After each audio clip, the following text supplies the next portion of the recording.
Hello everyone, welcome to Only Wisdom. आज की इस वीडियो में हम बात करने वाले हैं कोऑपरेटिव बैंक्स की। शेड्यूल बैंक्स तीन तरह के होते हैं: कॉमर्शियल बैंक्स, कोऑपरेटिव बैंक्स और निशे बैंक्स।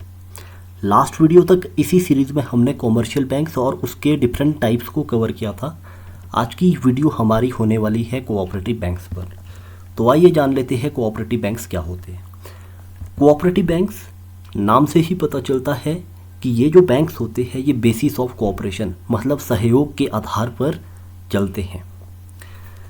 कोऑपरेटिव बैंक्स इसके मेंबर्स द्वारा ऑपरेट किए जाते हैं, इसके मेंबर्स द्वारा ही ओन किए जाते हैं, जो इसके कस्टमर्स भी होते हैं।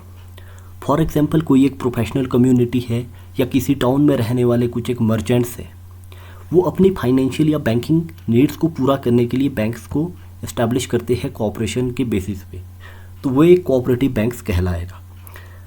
जब ये बैंक आरबीआई की सेकंड शेड्यूल में लिस्ट हो जाते हैं तो ये शेड्यूल कोऑपरेटिव बैंक्स बन जाते हैं। क्योंकि आरबीआई के मेंबर्स इसके ओनर्स होते हैं और वही इसके कस्टमर्स होते हैं, तो ये मैनेजमेंट में भी पूरा सहयोग रखते हैं। तो इसलिए यहाँ पे एक खास प्रिंसिपल सामने आता है जो कि है 1 पर्सन 1 वोट। जब भी इसमें किसी चीज़ पर डिसाइड किया जाता है तो हर व्यक्ति को एक वोट मिलता है। अब जो कोऑपरेटिव बैंक्स हैं ये स्टेट के कोऑपरेटिव सोसाइटी एक्ट के अंतर्गत रजिस्टर किए जाते हैं। इंडिया में पहली बार कोऑपरेटिव सोसाइटी एक्ट 1904 में बना, लेकिन उससे पहले भारत का पहला कोऑपरेटिव बैंक 1889 में गुजरात में एस्टैब्लिश किया गया। इसका नाम था अन्योन्य सहकारी बैंक। कोऑपरेटिव बैंक्स की खास बात यह है कि ये डुअल रेगुलेटरी फ्रेमवर्क के अंतर्गत आते हैं, मतलब इसके दो रेगुलेटर्स होते हैं। सबसे पहला जो आरबीआई है वो इसका एक मेन रेगुलेटर रहता है। दूसरा है registrar of cooperative societies, RCS. RBI किस तरह से रेगुलेट करता है?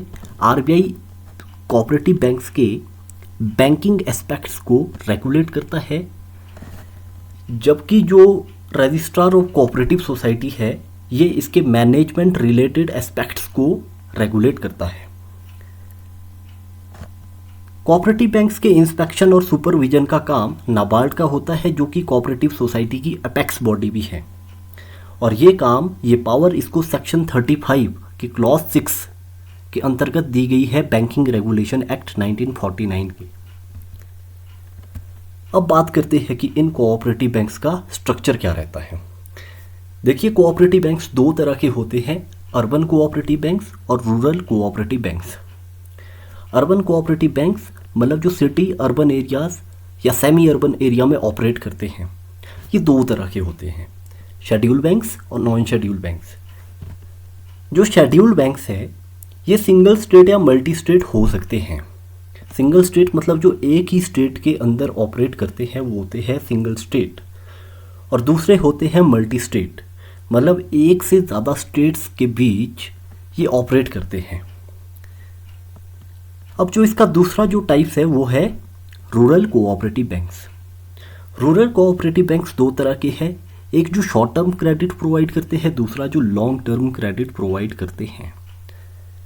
शॉर्ट टर्म का मतलब यहाँ पे है up to 1 year, long term का मतलब है 1 साल से ज़्यादा, 25 साल तक maximum. Rural cooperative banks short term के अंतर्गत तीन तरह के हैं। सबसे पहला है प्राइमरी एग्रीकल्चरल कोऑपरेटिव सोसाइटीज़ मतलब PACS। ये विलेज लेवल पर बनाई जाती है। मान लीजिए जो एग्रीकल्चर लेबरर वगैरह है वो आपस में मिलके कोऑपरेटिव सोसाइटी बनाते हैं, तो ये आपकी PACS होगी। दूसरा है डिस्ट्रिक्ट लेवल पर डिस्ट्रिक्ट सेंट्रल कोऑपरेटिव बैंक्स मतलब DCCB।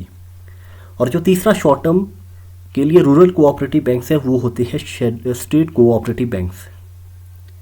अब लॉन्ग टर्म की बात करते हैं, ये दो तरह के होते हैं। सबसे पहला है primary cooperative agriculture and rural development bank मतलब PCARDBs। ये प्राइमरी कोऑपरेटिव सोसाइटीज़ है, बिल्कुल इनकी तरह ही है, और ये रूरल डेवलपमेंट के लिए काम करती है। दूसरा है state cooperative agriculture and rural development banks मतलब SCARDBs। तो ये आपके सामने कोऑपरेटिव बैंक्स का स्ट्रक्चर था। और इससे पहले हमने देखा कि ये क्या होते हैं, इसको रेगुलेट कौन करता है, किस तरह से करता है। तो this was all about today's video. Thanks for watching. Subscribe to the channel for more content. Stay tuned.